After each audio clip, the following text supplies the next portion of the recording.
হিতাধিকাৰী মন্ত্ৰী পত্নী হিতাধিকাৰী পত্নীক ৰক্ষাত ব্যস্ত মন্ত্ৰী হিতাধিকাৰী পত্নীৰ কথা ওলালেই জাঙুৰ খাই উঠে মন্ত্ৰীগৰাকী সাংবাদিকে হিতাধিকাৰী পত্নীৰ কথা উলিয়াবই নোৱাৰে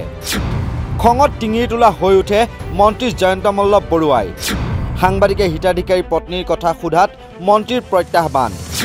মোৰ বক্তব্যক আনকাট কৰি দেখুৱাব লাগিব সাংবাদিকে হয় মন্ত্ৰীৰ পত্নী হিতাধিকাৰী 50 লাখ টকাৰ ৰাজসাহায্য লাভ কৰা হিতাধিকাৰী মন্ত্ৰীৰ পত্নী মন্ত্ৰীৰ পত্নীয়ে চৰকাৰৰ এই আৰ্থিক অনুদান লাভ কৰাৰ পাছতেই দিনে নিশাই পত্নীক সুৰক্ষাৰ বাবে তৎপৰ হৈ পৰিছে মন্ত্ৰী জয়ন্ত মল্ল বৰুৱাই বুধবাৰে মন্ত্ৰী জয়ন্ত মল্ল বৰুৱাক সাংবাদিকে এই সন্দৰ্ভত প্ৰশ্ন কৰাৰ লগে লগে টিঙিৰ তোলা হৈ পৰে মন্ত্ৰী বৰুৱা সাংবাদিকে তেওঁৰ হিতাধিকাৰী পত্নীৰ বিষয়ে প্ৰশ্ন কৰাৰ লগে লগে সংবাদ প্ৰতিষ্ঠানৰ মালিক পক্ষকো লক্ষ্য কৰি লয় মন্ত্ৰী বৰুৱাই সাংবাদিকক কয় মোৰ লাইফটো লগাই দে কথাখিনি আনকাট দেখাব লাগিব আনকাট দেখাবৰ কাৰণে সাহস থাকিব লাগিব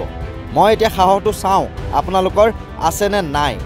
মোৰ লাইফটো লগাই দে মই কথাখিনি কম আনকাট দেখাব আনকাট দেখাবতো মোৰ লাইফটো লগাই দে চলি আছে মোৰ লাইফ চলি আছে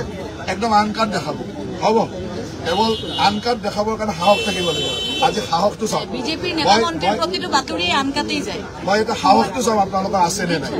এনকেডিবি প্ৰতিদিন আছে মন্ত্ৰী জয়ন্ত মল্ল বৰুৱাই লগতে কয় তেওঁৰ পত্নীৰ দুগ্ধ উৎপাদনৰ ফাৰ্ম আছে উক্ত ফাৰ্মৰ বাবে তেওঁৰ পত্নীয়ে ইয়াৰ পূৰ্বেও বেংকৰ পৰা সাবসিডি লাভ কৰিছে অসম চৰকাৰৰ বহু আঁচনিত উদ্যোগীয়ে ৰাজসাহায্য লাভ কৰে অসমৰ সংবাদ প্ৰতিষ্ঠানৰ মালিকসকলেও উদ্যোগৰ নামত চৰকাৰী ৰাজসাহায্য লাভ কৰি আহিছে গতিকে তেওঁৰ পত্নীক সকলোৱে কিয় টাৰ্গেট কৰিব আৰু দুগ্ধ উৎপাদন লাভজনক ব্যৱসায় নহয় সংবাদ প্ৰতিষ্ঠানৰ মালিকসকলৰ হাজাৰটা অনিয়মৰ তথ্য তেওঁৰ হাতত মজুত থকা বুলি দাবী কৰে মন্ত্ৰী জয়ন্ত মল্ল বৰুৱাই মন্ত্ৰী বৰুৱাই সংবাদ প্ৰতিষ্ঠানৰ মালিকৰ অট্টালিকা উচ্ছেদ কৰিব বুলিও ভাবুকি প্ৰদান কৰে মোৰ পত্নীয়ে ব্যৱসায় কৰিবৰ কাৰণে লোন লৈছে লোন কোনে লয় যাৰ লোন লোৱাৰ কেপাচিটি থাকে তেওঁ লোন লয় অসম চৰকাৰ বা ভাৰত চৰকাৰৰ এনেকুৱা বহু আঁচনি আছে যি আঁচনিত লোন ল'লে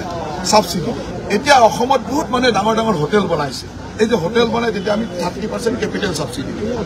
ই যদি অসমৰ আটাইতকৈ ধনী মানুহটোৱে বনায় কি হোটেলৰ সাবসিডি এতিয়া আপোনালোকৰ মালিকবিলাকে যদি হোটেল বনাই অলৰেডি বনাই সাবসিডি লোৱা ঘটনাও আছে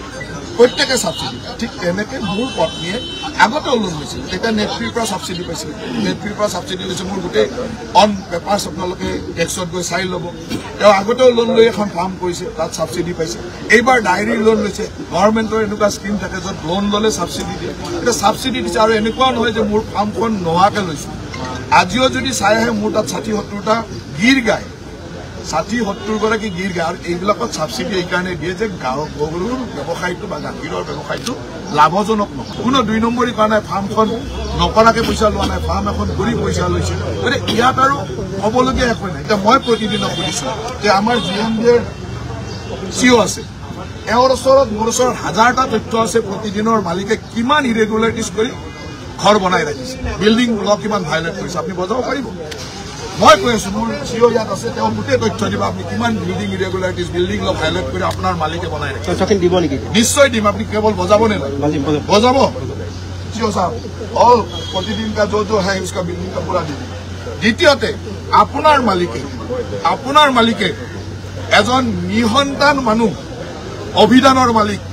সেই নিসন্তান মানুহৰ পুত্ৰ পৰিবাৰ বুলি দেখুৱাই ৰাইজক টুপি পিন্ধাই ঠকাই থকা নাই এনকেটিভিৰ মালিকৰ পাৱাৰত কিমান গণ্ডগোল কৰি আহিছে কিমান তথ্য আছে কেছ হৈছে এনকুৱাৰী হৈছে এইবিলাক নিউজ বজাব সাহস আছে ইমানেই নহয় পত্নীক সুৰক্ষা দিবলৈ গৈ সংবাদ প্ৰতিষ্ঠানৰ মালিক পক্ষৰ লগতে সম্পাদককো লক্ষ্য কৰি ল'লে মন্ত্ৰী জয়ন্ত মল্ল বৰুৱাই এটা সংবাদ প্ৰতিষ্ঠানৰ সম্পাদকে পত্নী কইনাকো অত্যাচাৰ কৰে বুলি বিস্ফোৰক অভিযোগ কৰে মন্ত্ৰী বৰুৱাই আপোনাৰ চেনেলৰ এজন সম্পাদক আমিতো পত্নীক কিবা এটা কৰিলে মহিলা মানুহ সহায় কৰাৰ চেষ্টা কৰোঁ আপোনাৰ চেনেলৰ এজন সম্পাদক পত্নীক মাৰপিট কৰে কন্যাক মাৰপিট কৰে ডমেষ্টিক ভাইলেন্স কৰে নিউজ বজাবলৈ সাহস আছে আপোনাৰ মালিকক সুধিব পাৰিব নে আপোনাৰ মালিকক সুধিব পাৰিব এতিয়া এই নিউজটো বজোৱাৰ পিছত আপোনাৰ মালিকে ৰাতি মদ খাই তাত আপোনালোকৰ মানুহক অসভ্য ব্যৱহাৰ কৰিব সেইটো ভিডিঅ' ডাইৰেক্ট বজাই দিব পাৰিব মোৰ তাত তেনেকুৱা ভিডিঅ' আছে আপোনালোকৰ মালিকসকলে মদ খাই কৰা অভদ্ৰামী মোৰ তাত আছে বজাব পাৰিব সাহস আছে আমি আছে নাই কওক মোক সাহস আছে আমি সাংবাদিক হিচাপে আমি প্ৰশ্ন সুধিছো তো আপোনাৰ মালিকে কৰা বেয়া কামটো কেলে দেখুৱাওক মালিকে কৰা বেয়া কাম আপুনি কওক দেখুৱাওক মই ক'লো মোৰ জিএমডিৰ মানুহ আছে তেওঁলোকক গোটেই তথ্য দিব কালিৰ পৰা মই আপোনালোকৰ সেই বিল্ডিঙৰ ল ভাল কৰি ভাঙা গোটেই ঘৰবিলাক ভাঙিব যাম পুৰা লাইভ কৰক লাইভ মোৰ জিএমডিৰ মানুহ যাব তেওঁ গোটেইখিনি বস্তু লৈ তাত ঘৰ ভাঙিব যাব এইটো ইৰেগুলাৰ হৈছে আপোনালোকে লাইভ বজাব পাৰিব সাহস আছে নকলেও হ'ব যে হিতাধিকাৰী পত্নী বিষয়টোৱে জ্বলা কলা খুৱাইছে মন্ত্ৰী জয়ন্ত মল্ল বৰুৱাক সেয়েহে সাংবাদিকে এই সন্দৰ্ভত প্ৰশ্ন কৰিলেও তেওঁ অগ্নিশৰ্মা হৈ পৰে সঠিক উত্তৰ দিয়াৰ পৰিৱৰ্তে সাংবাদিক সংবাদ প্ৰতিষ্ঠানৰ মালিক পক্ষৰ লগতে মুখ্য সম্পাদককো আক্ৰমণ কৰিবলৈ আৰম্ভ কৰে মন্ত্ৰী জয়ন্ত মল্ল বৰুৱাই নিউজ ডেস্কৰ ৰিপৰ্ট নৰ্থ ইষ্ট নাও।